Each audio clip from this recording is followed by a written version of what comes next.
You're listening to a Benstown and McVeigh Media Podcast Network production.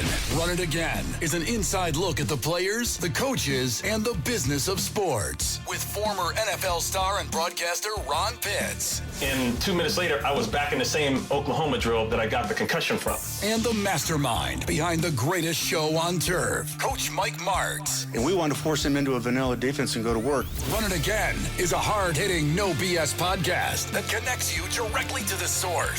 This is Run It Again. Hey, everybody, I'm Ron Pitts, and today with my co-host Mike Martz here on Run It Again, we had the opportunity to visit with former president and executive director of the Pro Football Hall of Fame, Mr. David Baker. Here's our conversation as we discuss David's role at the Pro Football Hall of Fame, along with his retirement announcement, plus the Kurt Warner movie, American Underdog, that features the special relationship between Kurt Warner and my co-host, Coach Mike Martz. You come off as a real softy in the end. You kind of start hard, but you come across as the guy who builds the confidence and makes it happen in the end. Well, that's kind of what happened. I was really hard on him for a long time because he had a chance to be in the starter, and we had to know if he could do it or not. Yeah, I understand. He was special to me. Being commissioner of the Arena Football League for 12 years, it was fun to do that, and I think I was screaming even louder than you at Super Bowl 34. That's quite a move from Mayor of Irvine to the Arena League. How'd you do that? Oh, you know what? I made the mistake of buying an arena football team. Right. That's right. That's right. You did, didn't you? Yeah. And my first meeting, they wanted to get rid of the commissioner, and I didn't hardly said a word, and I had to leave early because I had promised to make a speech. And after I left, they voted me president of the league. And I thought, how did this happen? And what I learned a great lesson in sports about this, because the lesson is, it wasn't that they thought I was so great. It was that they disliked each other so much they'd rather take a chance on the new guy, than take a chance on one of the others. But it was fun, and it was a great game. And what you saw in Kurt and did such a great job. And there was a ton at one point in time. Probably 2/3 of the league's officials had come from arena football. It is I didn't know that. It's a quick, fast game. Yeah. And for the kind of offense you had, it was spectacular. But it was fun. I enjoyed it while I did it. Well, what's on the docket for you now that you're retiring? By the way, congratulations on your retirement. Yeah, congratulations. Thanks. I don't know. We'll see. I mean, it's been every day, 24 hours a day for 8 years. And I've got 10 grandkids, and we're expecting our great grandson out here in California. Oh, wow. Congratulations. And Colleen was going back and forth. And I hate it when she was gone. It was great. For the first day or two after Colleen was gone from Canton, it was great because I had the remote control. But after that, it was hard. So it'll be good. And I think there's some fun stuff ahead. And I wanted to, I've got another business that I haven't spent enough time on with some great partners. And we build integrated health villages. We've got 178-acre one out in Henderson, Nevada.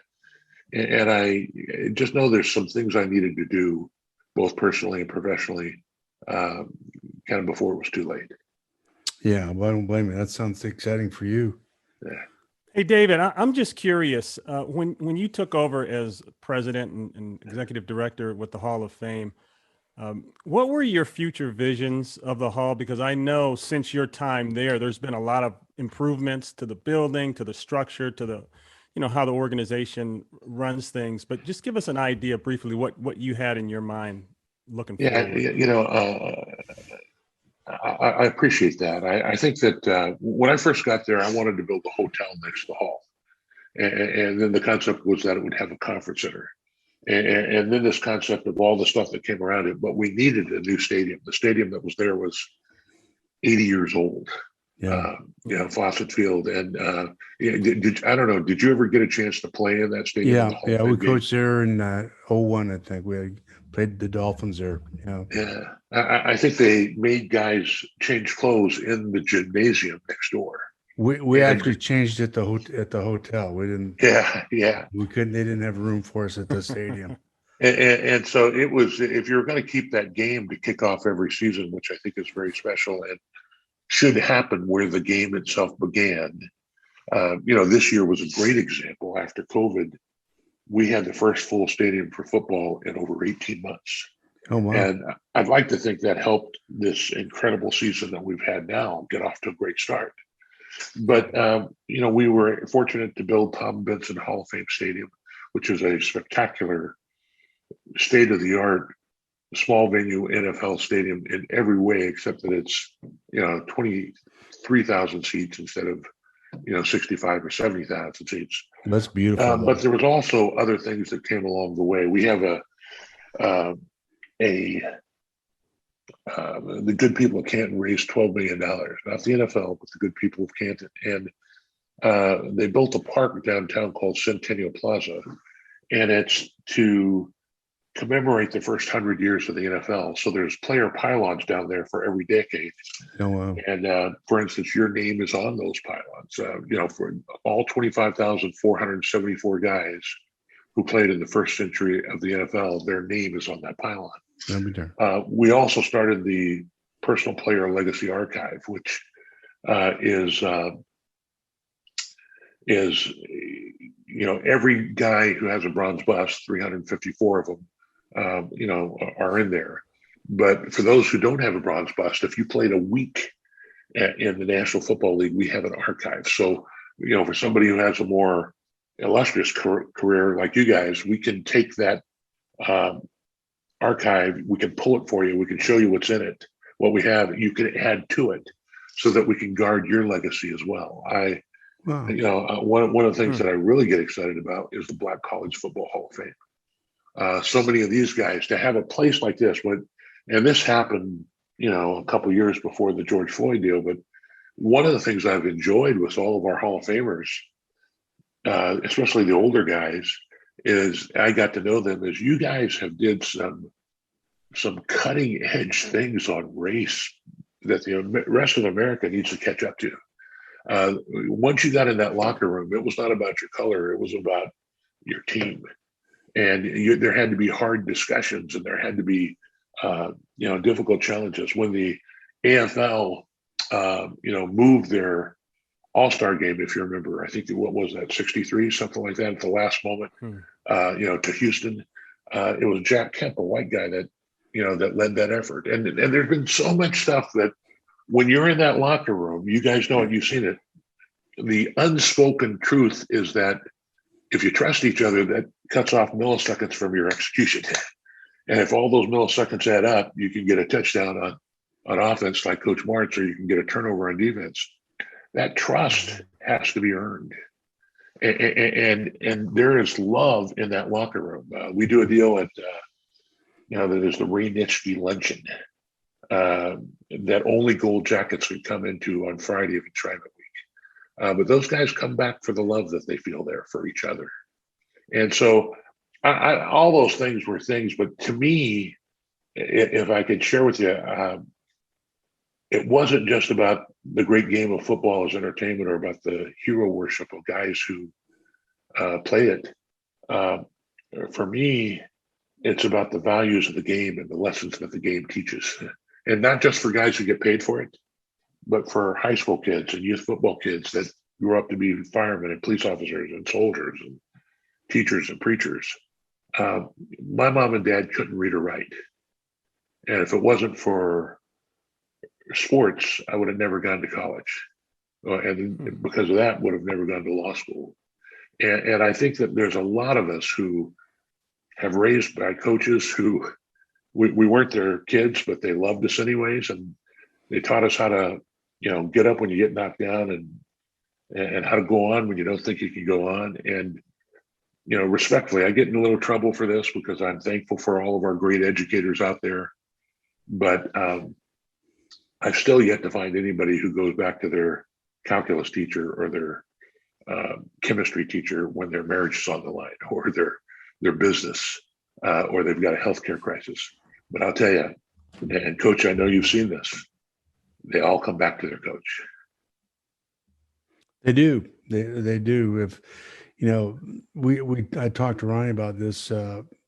Coaching football was only part of what I did as a head coach, and years Yeah. afterwards too. And the phone calls you get all the time, and the discussions you have are very, very deep and very meaningful. And you don't realize as a coach the impact you have, and or the opportunities that are there, and what they take from it. So it's from a coaching standpoint, you have a great opportunity to impact somebody's life other than just what people think is winning and the money and all that kind of stuff. It's way more than that. Well, and that comes across an American underdog in a big way. I think you're going to enjoy that. Yeah. When that comes out at Christmas time, Yeah. this may be the start of a whole new career for you, Coach. Hey, David, we're gonna make sure that happens. I agree 100%. Ron Pitts, Mike Martz, we're here with the Hall of Fame president and executive director David Baker. David, thank you so much for taking the time to chat with us here. A lot of people identify with you as the guy that makes that knock at the door, that moment. That's become really big. Two questions. When did that become a thing? I mean, when did that and how did it become a thing? And what is the criteria for people to get into the Hall? I mean, we know, okay, great players, great coaches, great administrative people. We get that, but there's got to be more to it than that. Yeah. Let's start with the first question. My first year, 8 years ago, Super Bowl's in New York. We have our meeting on Selection Saturday, and I opened up the envelope, and we had brought all the 18 finalists into New York. So generally, there's 4 to 8 that make it every year. So let's say that year, I think there was 8. So 10 guys, get disappointed. And please understand, we hate disappointing these guys. Yeah, but we no never question. want to disrespect them. If you're a finalist, you're one of the top 1,000 players to ever play in the history of this game, of the more than 330 million that have played it. Yeah. So if you're a finalist, you're still doing pretty good. But they are the most competitive guys in the world, and so if they got brought to New York, they want to know that they made it into the Hall of Fame. And we were going to take them over to Radio City Music Hall. And so at that time, we called them, and I called Michael Strahan because he lived in New York and there's traffic. We got to get him to the other side of town. Then I called Derek Brooks because I knew Derek from Arena Football, considered him a friend, and I wanted to just call my buddy and give him good news. Yeah. The third one was the punter, Ray Guy. From the Oakland Raiders. Remember him. He had been eligible 29 years and never had his name called. And he almost didn't answer because I'm area code 714 from Orange County instead of 330, but thank God he did. And I said, Ray, this is Dave Baker. I'm the new president of the Hall. And he said, yes, sir. He's got this slow Southern Mississippi drawl. And I said, it is my great pleasure. And boom. I could hear him fall to the floor, and his phone is rattling around. And his wife, Sandy, is going, honey, baby, are you okay? Sweetheart, are you right? And it was like 2 minutes, and I thought I'd killed my first Hall of Famer. and it took 2 minutes for him to get up, which, as you know, in media is a long time. Yeah. And he got up and he said, hey, I'm sorry. I'm not sure I understood until now how much this meant to me. Wow. And we knew then that we had to start this journey of, it's not Dave Baker knocking on the door. A carrier pitcher could do my job. I essentially do 3 things, which is, I would, say welcome to Canton, because that's where every football player wants to end their career. I would say thank you for all you've done for the game and all you're going to do for the game. And then I promise them that we will guard their legacy forever in Canton, Ohio. But at that moment, when we started knocking on doors, and you've seen, I'm sure, a lot of them, when we walked on the set for Bill Cowher or at Fox for Jimmy Johnson, these are pretty hard guys. They're true men. But that moment, it's like being wrapped in every memory of your career. It is, I think you both know Jimmy Johnson pretty well, and he can be a confident, irreverent guy. So that, but I'll tell you, at that moment, he couldn't breathe. And most all of them have tears in their eyes. Yeah. And I guarantee you that Jimmy was thinking about his mom. I guarantee you. Driving him to practice when he's 10 years old. I guarantee you that others are thinking about their dad or their mom, their coach who wouldn't let them quit, or their teammates that helped get them there. And it is a spectacular, humbling thing to see, because it's all about their journey. And at this moment, it's manifested in their legacy. But Brett Favre or Peyton Manning, those guys took 10 seconds to be selected, to be quite honest with you. When I got up on that morning, I knew I was going to knock on their door. They knew I was going to knock on their door. But, in Peyton's case, because of COVID, we had to go to them. When we did it at Mile High, we had every coach that had ever coached him, from youth football to high school to college to the NFL. And that meant so much to him. And at that moment, when you are talking to him, Ron, you're not talking to this polished 45-year-old veteran marketing maven. At that moment when you're telling him that, quite honestly, you're talking to that 10-year-old kid that started the journey. In Peyton's case, with his dad, with the New Orleans Saints. And I'll always remember Brett. Brett's a confident, tough, competitive guy. But when I told him at that point, he was one of the 302 best players, coaches, and contributors in the history of the game.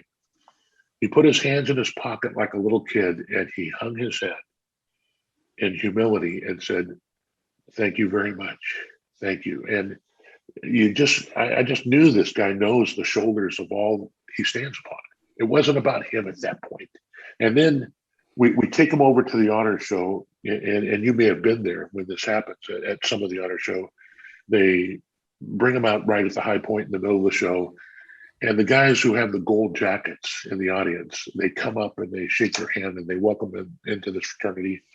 And then after that, there's a press conference like the many you've been to, but there's 100 cameras out there, and I kind of administer the conference. So Brett is sitting, we're both sitting on kind of bar stools next to each other. And as we're waiting to get started, I said, "How you doing?" And he goes, "Are you kidding?" He goes, "I just shook the hand of Roger Staubach." And I kind of laughed, and because I know how you guys get into golf tournaments. I thought they would have met along the way or something. But he stopped me and he says, "No, you don't understand. All my life, I dreamed of being Roger Staubach." And then he paused for a second. You could see the recognition hit his eyes.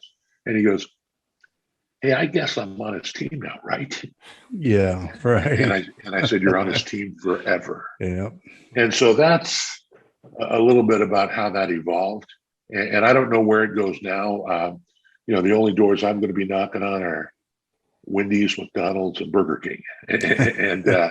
But I do think it is important, and I know the hall will show the emotions, because you guys both have incredible journeys, and you have an incredible legacy, not just of wins and losses and stats, but of lives. And that's what I've loved about this more than anything else. It's, Ron, and I'll get to your second question in a second, but this is really important, if you don't mind. It's more than being a football hero. You guys persevered. Every guy who played in this league thinks about quitting at one time or another. And you persevered, and Lombardi once had a great phrase. He said, "You'll never achieve perfection, but if you relentlessly chase perfection, you might just capture excellence." Yeah. And excellence in our business of football, it's not perfect. It's not coming out of your nose, blood coming out of your mouth. It is, you never, the only play you ever play healthy the entire season is the first play. And the rest of the time you're playing with pain. And it's a lot about what you have to overcome. And I believe that for the rest of us out there that don't play in the NFL, there's lessons that we can learn from you. we all think you fell out of bed great, that it is merely because you are bigger, faster, stronger, quicker. But in reality, it is because you are more determined, because you have a committed heart, because you trust others and get them to trust you, and you drag people to greatness with you. And like I said, that is something that can make us all better fathers and mothers, and a better community, or better companies. And it certainly is how, pardon my language, can make us a better country, especially now. And so I think there's a lot to learn from you guys. And as I got to know so many of my Hall of Famers, some of them were a little uncomfortable with the hero worship and the other stuff. And yet they understand that they fought for it, that they earned it, that they care so much about their teammates to this day. I'm convinced that a guy like Eddie DeBartolo, as an owner, is in the Hall of Fame for one reason, and that's how much he cared about his guys. And those are all things. Excuse me for saying this. I'm a little emotional as I leave this. This has been the greatest job in the world. But it's also something that the rest of America needs to see. It's not just football. And by the way, you can learn a lot of lessons from other sports as well. But I think it is an incredible experiment. The great Bill Curry once said that football is the only sport where every player needs every teammate on every play just to survive. And I think that's true as a sport, but it's not true of life. If you're in a battle in Afghanistan, you need the other guys on every second. If you're raising a family who has financial issues, or is a Black family in a largely white area, man, you need each other. So I just think, listen, I came to this job with that kind of respect for the game and those who built this game. I leave it with even more. Those are heartfelt. Wow. That's a heartfelt message, and well received. By the way, you did a great job there, communicating what this game really is. I appreciate that, David. I believe that's how players see that too. I really do.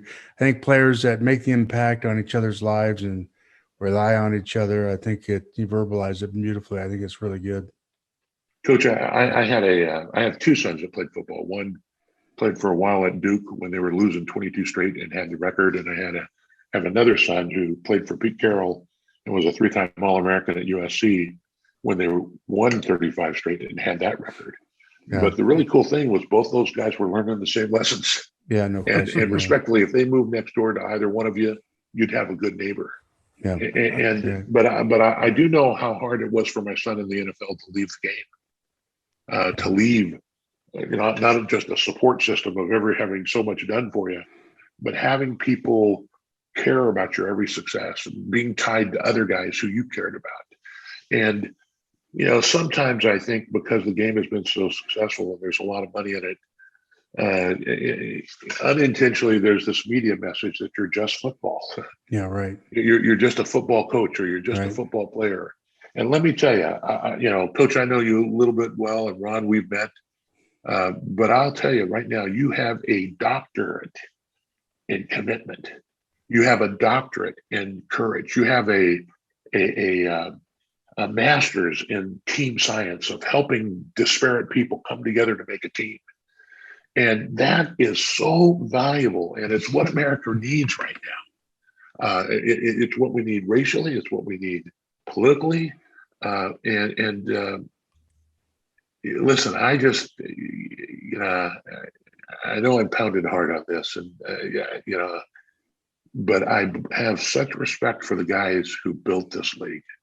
And I've had the privilege of being with guys like Charlie Trippy, who's a Hall of Famer, who's 98 years old. And by the way, while I'm doing this, let me kind of just, while I'm on a roll, I guess, let me just say one other thing. When I got to this job, I was concerned about my boys who were offensive linemen. And, the myth out there was that they were going to die at 55 and have dementia. And let me tell you, nothing could be farther from the truth. We need to be concerned about brain injuries and all health for our players. But let me tell you, I think the game is safer than it's ever been right now because of a lot of courageous people that want to make sure it's safe. It is still a challenging game, but one of the things I never thought I'd be doing when I came to the Hall was speaking or officiating at a funeral. And all of a sudden, I'm doing Chuck Bednark's funeral. My hero when I was growing up, to show my age, was Bart Starr. I mean, I just thought there was no better quarterback and no better man than Bart Starr.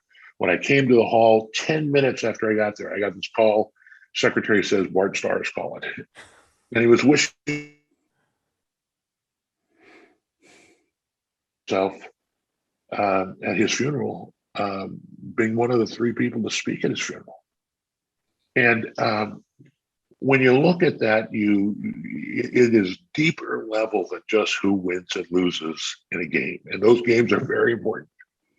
But it's about who wins and loses in life and who you touch and who you change. And again, we have so many guys who have changed the game, changed their region, changed recently. And again, I would also say these guys at the Black College Football Hall of Fame, that's a real special group. I had the privilege of addressing both Grambling, and I'm supposed to speak at the graduation this year for Grambling, and the young kids at Tennessee State, where Eddie George is now the coach.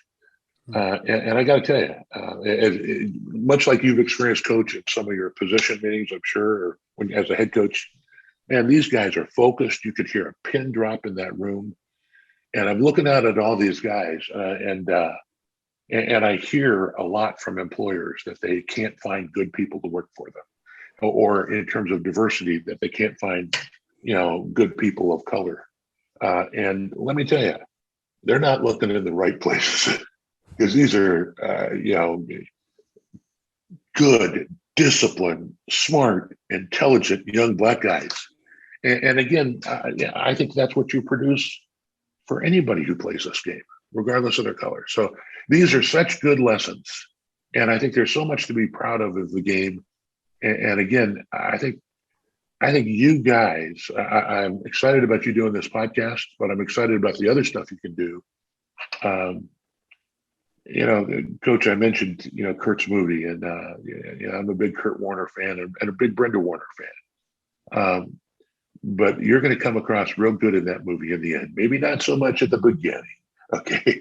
But you're going to come across really good in the end. And by the way, so does Dick Vermeil. But who is a finalist for the Hall of Fame this year, and I'm excited about that.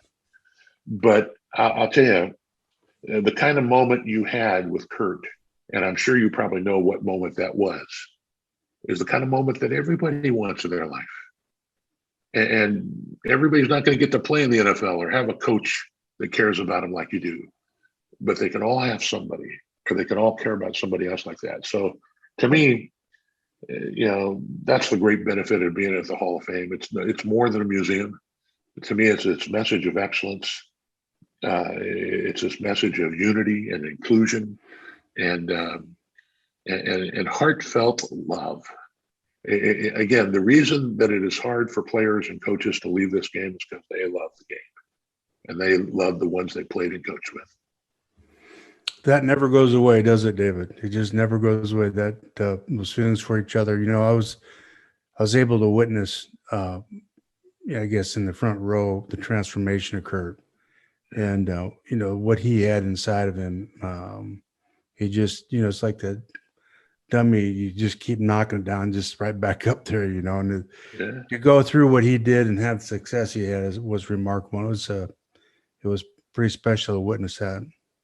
Yeah, and again, I don't think fans truly. Again, we think that a great quarterback has a great arm, and they don't understand all the psyche, the intelligence, the confidence, the positive attitude. I'm talking one day to Aeneas Williams, who's a defensive back in the Hall of Fame.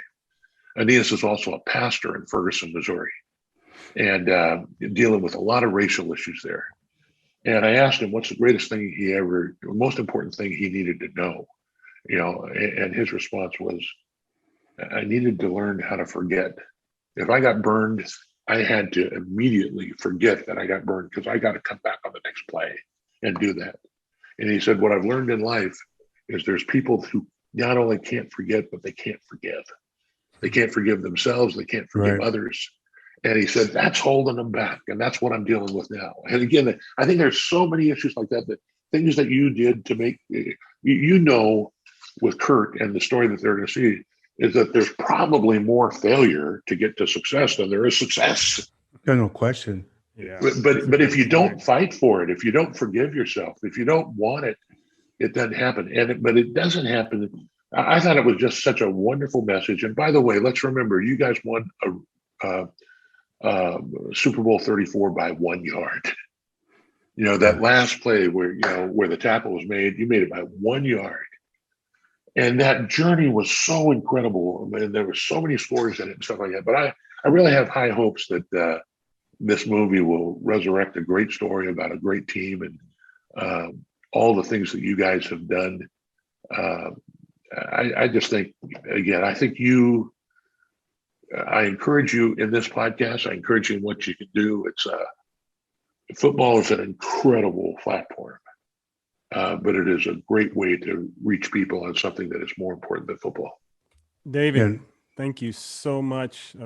I've got plenty of other questions. I know Mike does too, but we got to let you go. We've kept you longer than we promised, but we appreciate it. And maybe we can do this again sometime and really get into it.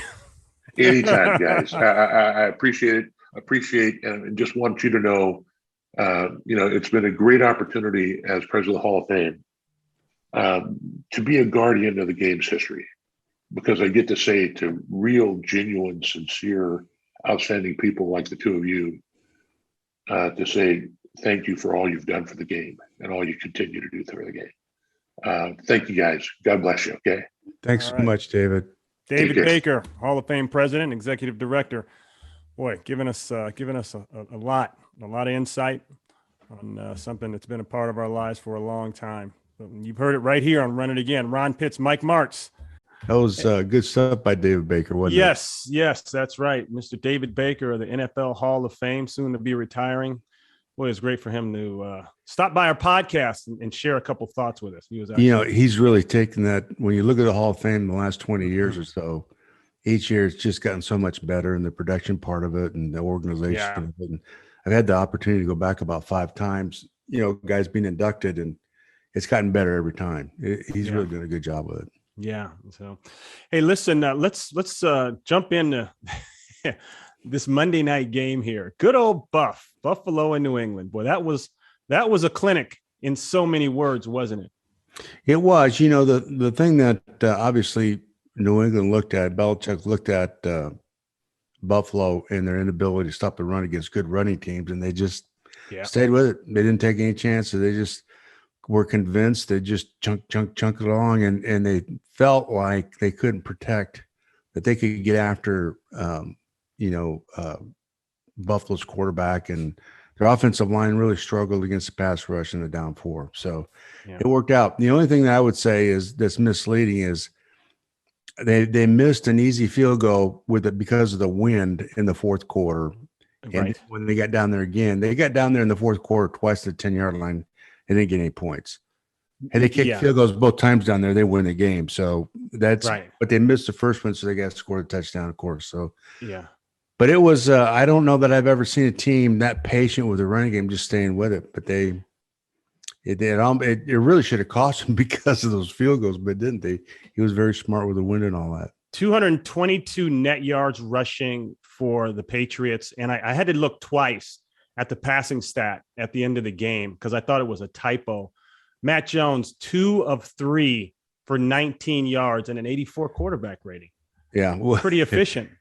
The quarterback could have probably played cards all week for that game. He'd have to do a whole lot, right? But you know what, Mike? I caught punts in that stadium. Okay, I've seen the wind much worse than that, much worse, believe it or not. And you have too.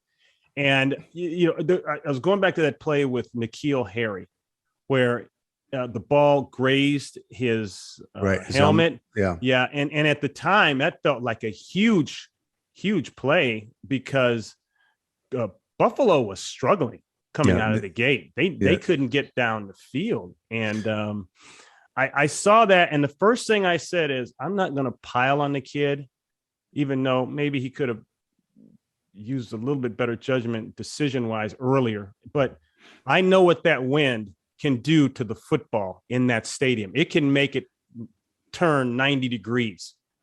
I think I would tell not to field anything back then unless you're absolutely sure.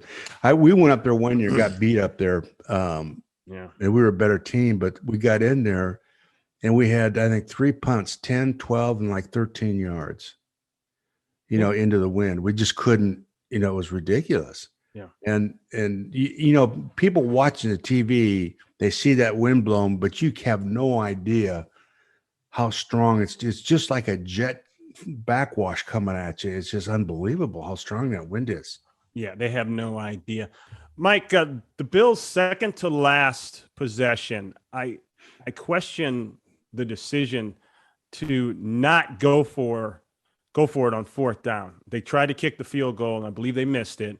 Yeah. And I just felt like the way they were having trouble getting down the field on New England's defense, and subsequently, of course, the next series, New England's offense had the worst series of the night. I think they went 3 and out and gave Buffalo the ball back, so they got the ball anyway. But I just felt like take your shots at the end zone there, especially with the kickers having issues with the wind and so on and so forth.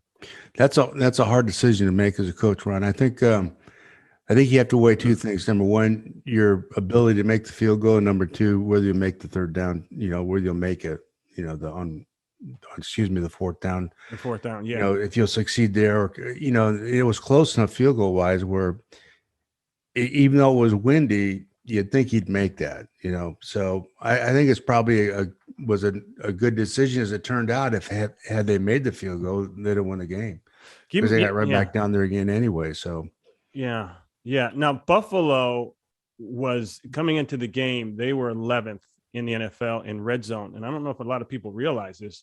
The Patriots were number 3 in the NFL in the red zone, so they're pretty good red zone defense, and they showed it on the very last play that Buffalo had to go for it on fourth down.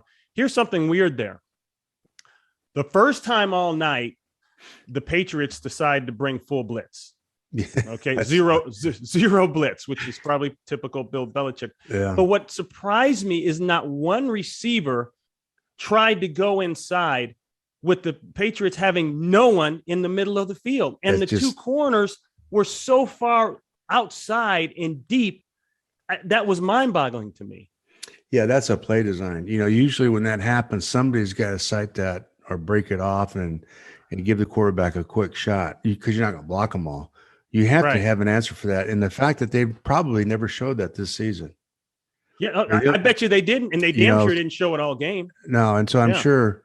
But I think the thing that happened to Buffalo was they were getting pressured all night long. He was always, he'd get rid of the ball and get nailed, or he's trying to bail. They're trying to contain him and have him step up and not let him run. But he got rattled in the red zone both times. I think that Ron, before the blitz, he just bailed out of there too soon. I really do. I think he did too. I think he panicked. Yeah. Yeah, they showed it, and they did a good job on TV of showing that had he just stayed in there, he had a touchdown. He had a guy coming through in the middle there. Yeah. But he's been like that at times. He gets like that. He has so much confidence in his ability to run the ball. Sometimes I think maybe he felt more comfortable about the ability to break and get the first down with his legs and stuff than throw it. So, Mike, I probably already know the answer to this. Who's calling the defenses? Is it Belichick, the dad, or the son?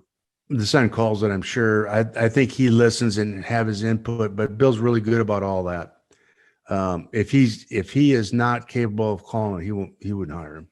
Mm-hmm. He wouldn't put him in that situation. I know Bill's been away from defense and offense. He manages both sides of the ball. He listens in on both sides, and at least back in when we played him in 2001, he was like that. So I think he obviously makes adjustments and tells him the adjustments and what he wants. And maybe he said, hey, listen, go after him with 11 or whatever, Yeah. or an all out. So, Yeah. but I'm sure that he doesn't meddle on a play to play basis. I think he does control the overall, what they're doing.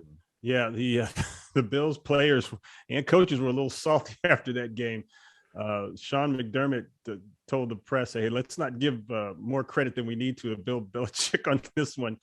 And Jordan Poyer and Micah Hyde. I don't know if you've seen the press conference yet. No, I After the it. game, you will see it.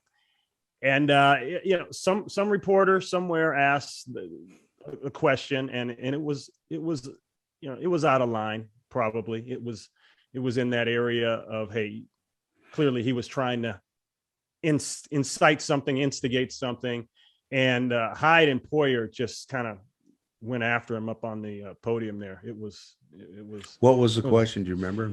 It's something about do they feel like that they were an embarrassment to the NFL and across the league for their performance tonight on yeah.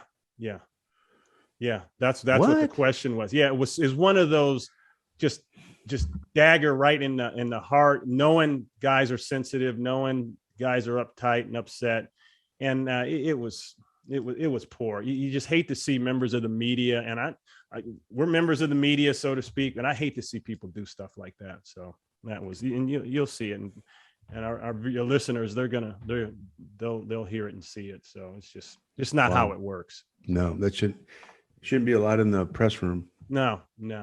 So anyway, New England riding high. Now they got a bye, and I know you always talk about that bye week, how it's tricky when teams are the game before the bye week. The way they're headed right now, the bye week couldn't be better for them. They're on a roll. They're on a streak. They can. I really think they'll pick up speed now going into the end of the season. I think this is going to help them dramatically. Yeah, no, I agree. It just feels like they're on a roll, man. And hey, eventually the game goes back to how it started, I guess, running the football, and that's what happened last night. Yeah. So let's talk about some of these other games. The Rams in Arizona coming up this week. And that's a Monday night game, and that's going to be big. The Rams, if they don't win this game, that means they'll be doubled up by Arizona, and they'll have to fight from that point forward, I think, just to get into the playoffs. No less talk about home field advantage. You're right. At this point of the season, it's a do or die almost for the Rams. They've got to stop the skid. They won last week against the Jaguars, of course, but they've got to do something here and win this game to stay in it. I think that the Cardinals will run the ball very effectively against them. They do a great job running the ball anyway. They're probably one of the best overall teams next to the Packers, offense and defense wise, and New England. Those are three really well-rounded football teams. Yeah, no, you're absolutely right about that. So that's going to be an interesting game. And Dallas and the Washington football team. Now that's coming up Thursday, and so that'll be big. And I think big for both teams. Yeah, I'm really interested in that game.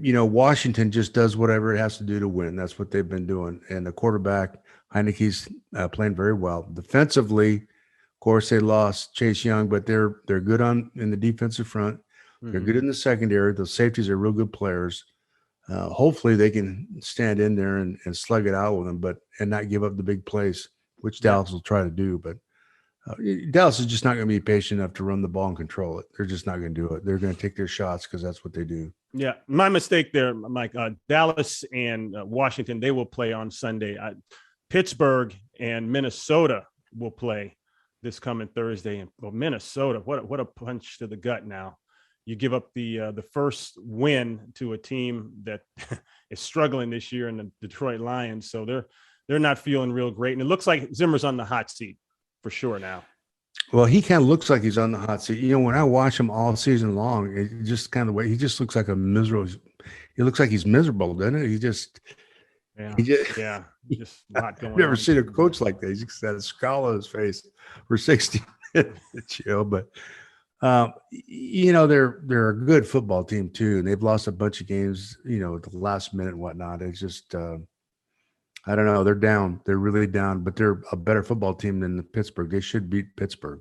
Yeah. Yeah. No, they absolutely should. Yeah. And I just remembered going back to that Buffalo Patriots game, what the question was to Poyer and Hyde in the press conference. It was, are you embarrassed by the run defense tonight? Obviously they're not proud of that, but gosh, it just, I don't know.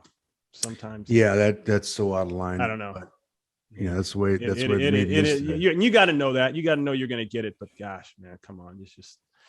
Anyways, moving forward now. I'm looking at the rest of the games here, and San Francisco dropped one to Seattle. Some weird plays up there.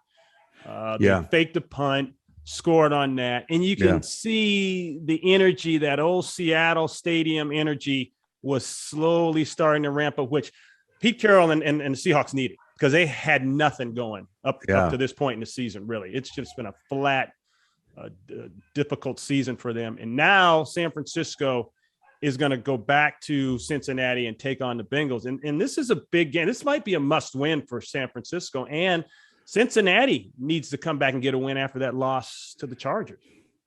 I think Cincinnati, if they can win this game, I think then obviously they'll be in the playoffs. I do. I think that they'll kind of overtake that division eventually. But they have to win this game against a good football team, which San Francisco is. So we'll just see how that goes. I think that the quarterback needs to come back, Burrow, and have a big game against San Francisco. Is he going to be all right with that finger? Can he do that? Yeah. The little finger, the middle fingers, those two, the forefinger and these three fingers are, this is what really controls the ball. Little finger is just kind of off to the side, and you can actually tape it to the other finger. Yeah. If you have to. Yeah. A little 5 cc's of, little JD, little Patron. Yeah. A few other things we can muster up, right? Yeah, just a little lidocaine in there and you're ready to go, buddy. a little Dr. Feelgood, as we say. Yeah. Oh boy. Yeah. So that AFC North division, Cincinnati is in second place. Baltimore, even with the loss, and it was more of Lamar Jackson kind of doing his thing. Although I looked at the tape, he didn't play as bad as I thought he did.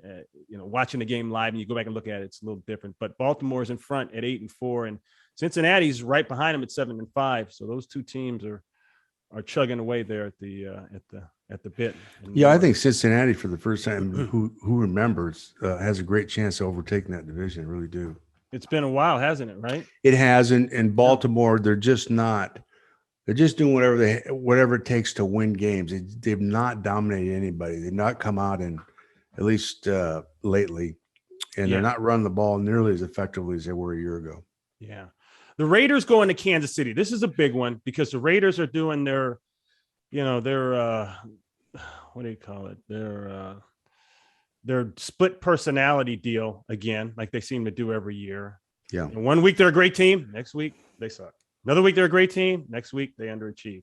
So now, time's running out here. They're going into Kansas City, and Kansas City has found their groove. They're moving now. Everything seems to be coming back into play. So who do you like in this one? I think Kansas City is better than what they were. They're coming out of it. They're still not at the level they were a year ago. Defensively, I like the coordinator. I think he does a great job, but they're not very good. They're just not very good on defense. And, if you're patient with it, and make him blitz you, you'll get some big plays. You know what I mean? So I think if you come out and chunk him, is what I used to do all the time. If you can come out against a team that's not real good and get some chunks and force them to blitz you, then you get big plays in the passing game. Chunk plays, downfield, big plays. In the zone, it's digs and things like that, and they'll get frustrated and they'll come, force them into a blitz kind of a deal. But I think the Raiders can beat them up there. I really do. I just think that defensively, their defensive front is really good, and I think Kansas City will have a hard time with them. Darren Waller's a question mark. I don't think he's going to play. I don't think he's going to play, and that's big. If he doesn't, Waller is so key to this offense. I mean, he's a tremendous talent. He is. Hill is a bigger key. On the other side, Tyreek Hill, he is really something else. He is. he's to me, he's as effective as a player as there is in the league, period. Yeah. And keep in mind when the Raiders beat Dallas, and I'm not stealing their shine, but Dallas didn't have Cooper, didn't have CeeDee Lamb. They didn't have all of their stuff. But hey, as they say, no excuses in this league. You dropped it. But that division, AFC West, now is starting to lock up. You got Kansas City 8-4, Chargers somehow, Mike, one game behind, there, 7-5, and there's Las Vegas at 6-6, along with Denver. And I just think that the receivers have kind of disappeared. Kansas City too. They've had a lot of drops, other than Hill, but they've dropped the ball a lot. They're just still not quite fully in sync like you'd think they would be. The offensive line has been completely retooled. They're getting better. But that's a really good Raider defensive front. Yeah, and they are good up front. They're really good up front. And if they can go to work on they can create some problems for them. And I don't think Mahomes is completely playing the way he did a year ago yet anyway. So he's lost some of the discipline of what they do. And if he'll get back to that, of course, he'll get back in the groove. But I wouldn't say that that's an automatic for Kansas City. I think it's going to be a close game up there. Yeah. Buffalo going to Tampa Bay. This could be very interesting because Buffalo now, after the loss, an emotional loss, obviously, they need to pull themselves together and head down south and not let that nice weather affect them. And remember, they're going up against the man, and this is going to be a big one. They need this win. Well, here's the deal. You have a tough loss at home on Monday night. Then you got to pack up and go down and play on the road against one of the best teams in the league. That's a tough duty. That's hard to do. So I think, though, it's the kind of game that Buffalo likes to play, where it's a pass-a-thon, where they can just let him throw it, and I think that's probably what's going to happen. The weekend pass-a-thon. That's good. Oh, it's going to be quarterback against quarterback. That's what it's going to be. Yeah, that's funny. The NFC South, Tampa Bay can wrap things up, I believe, with a win. And if they can wrap it up with a win at 9-3. So there's no other competition coming out of there.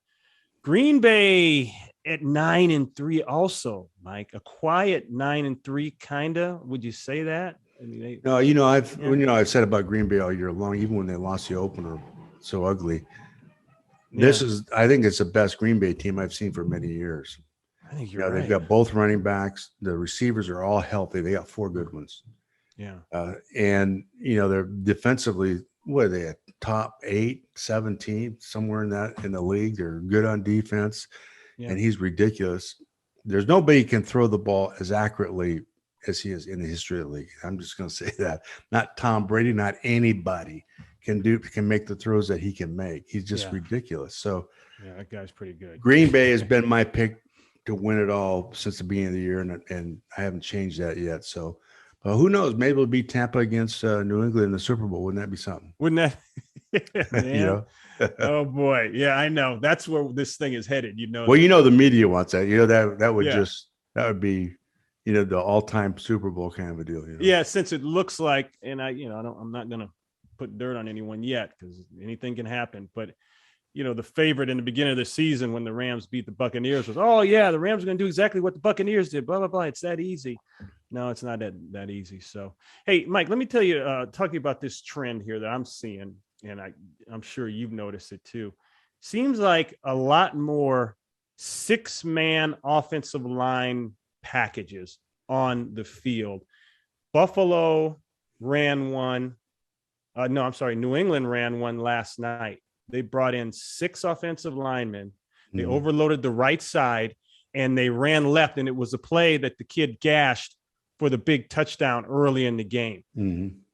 So I'm just noticing more of that. It depends on the tight end that you have. And when you're going to run the ball, or if you need him in protection, we put him in for both. We put an extra tackle in there as a tight end for protection purposes. If we were against a really right, or we could double them, and then have the back chip on the other side, or in the running game, here's what happens. Here's the mismatch.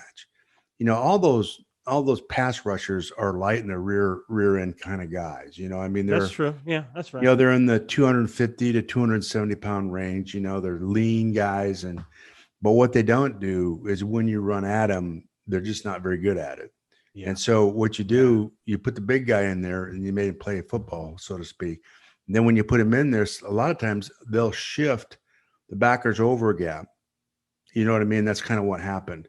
And they brought strength down to that side. They ran away from strength. And then they had two backers, Ron, right there to make the play. Yeah. And they overran it. Yeah. But see, when it's got to be such a passing game, when you don't fit the run in practice in walkthroughs and 7 and 9-on-7 sessions, these linebackers, when you run at them all the time, they're just not used to seeing that. Everything, and because everything's a stretch zone or inside zone and all that. But the leads that you just don't see that guys getting cut off like that. And they just couldn't get off blocks. I was amazed that the defensive line Buffalo just could not get off blocks. And you could tell the first thing that the Patriots talked about last Monday morning was we are going to physically abuse them in the offensive line, because I could tell how our offensive linemen were going second level and then pushing guys late, hands in face, a lot of pushing and shoving after the play. That they've been told, hey, we're going to make this a fist fight. They completely undressed them, and then they just stayed at it. Yeah, because they had great confidence that they would get after the quarterback defensively, and of course, Buffalo couldn't protect him. They just couldn't do it. No, that was pressure. Harris. That's right. That was a Harris kid with 111 yards on the night on 10 carries. He had the 64-yarder. That was a big one. Right. I'm alluding to there, off of that heavy package. But my gosh, Stevenson with 78 yards, Bolden 28. They just anyone they put in, and it looks like they ran. I saw trap, I saw zone read, and maybe one or two stretch plays and some straight power. They ran a toss stretch, and they ran what we call macho, which is a two-back power. What do you call that? Macho? Macho. Single back is macho, where the backside guard pulls, and it's a double team at the front. And normally there's a kickoff, but with a single back, there's no. But if you have a wing there, he takes the place of the fullback. They ran a lot of that. They ran a lot of the macho, and then the toss, what we call quick toss weak, where they toss it, but it's really a lead. It's a toss lead is what it amounts to. And they cracked him, and they basically ran that trap. They must have ran that 6 times. Yeah. And then they finally, the backside shade on the center finally did an arm over and made the tackle on it. And man, you'd think that they would fit that eventually, and the backers would come in and blow that thing up, but they didn't. Yeah.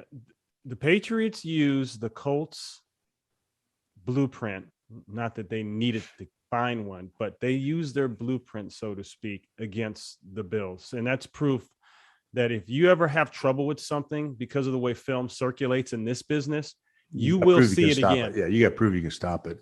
Yeah. There's no question about it. To me, one of the things that you look at from analytics is if a team is where they're ranked against the rush, and how many guys they have in the top whatever in sacks and all that. If they're built to rush a passer, we're going to rush the football. We just are. You're just going to run the football. Yeah. And stand there and slug it out and make them play football, because normally they just don't fit the run very good. The other thing is you go into one balance, and that completely changes. They have to shift over one. You have the safety down to the wrong side. Now you run to the tackle, and that's tough. So there's so many neat ways of screwing them around with formations to run the football, and they did a good job of that. New England just outcoached him, really. We always hated unbalanced line. We used to call it hamburger for some reason. I don't know why, but it was just that and 2 tight ends. You want to screw up a defense fast? Go 2 tight ends and then throw some unbalanced line out. I guarantee you'll have a bust within the first 10 plays. We would have at least 5 or 6 of each of those in every game, and we would run them. So in other words, if you were a blitzing team, you're going to see unbalanced right away. So how would you line up with that all 11 against an unbalanced line kind of a deal, right? They're like they start pointing, and by the time they get done pointing, you snap the ball and off you go. And Mike, they were pointing in the fourth quarter. And if you're It's pointing so in the fourth stupid. quarter, you're done. You're done. And it was just a basic front. There was no weird set or anything. The linebackers were trying to talk about, and it was a key 4th and 1. And ended up getting gashed on it. So, and Leslie Frazier is the Bills defensive coordinator. Very good coordinator, very good coach. His name has been circulated for head coach many times. I thought he would have gone to 8-man and 9-man, and I think he did it later on, and said, "Okay, I'm going to make you beat me throwing in this win." And he never got to it. That was the question I had as I watched the game. I'm glad you said that. I'd have gone into a 5-down look, cover the guards. 5 down linemen. Yeah, Five cover linemen, the guards and cover the center. So it's the old Buddy Ryan defense, right? The bear look. Yeah. Get into a bear defense and say, if you can rush the ball against this, you're good. And they never nobody runs the ball against a bear defense. You just when you sit down and chart the runs that there's always a guy free on that front. They always got one more and you can block. Did he think that Belichick was setting him up and he wasn't going to fall for it? He was going to still do what? Well, I don't think I don't really believe that he felt like they would do that coming into the game, be that patient, run the ball. I didn't. I don't know if anybody expected that. So I don't even know if they have that in their repertoire, but you certainly, they have a double reduction in there where you can we cover the guards in the center and not let those guards pull. And his answer to it was, as soon as the guard pulls, let the linebacker run through and chase it. And that was effective. That got him in the fourth quarter. That stopped him. That's how they stopped all that stuff. Yeah. So that was a nice adjustment. They just got 58 up in there, and he made 3 plays in a row doing that. In essence, it became a run blitz. It was. On the move, so to speak. Yeah. Read it on the move and just go. As soon as he pulls, you chase and go get the back, and you got him. Mike, here we go, man. But that was the fourth quarter before they did it. That was like 200 rushing yards. But he gave him another chance to score. That's how they stopped him.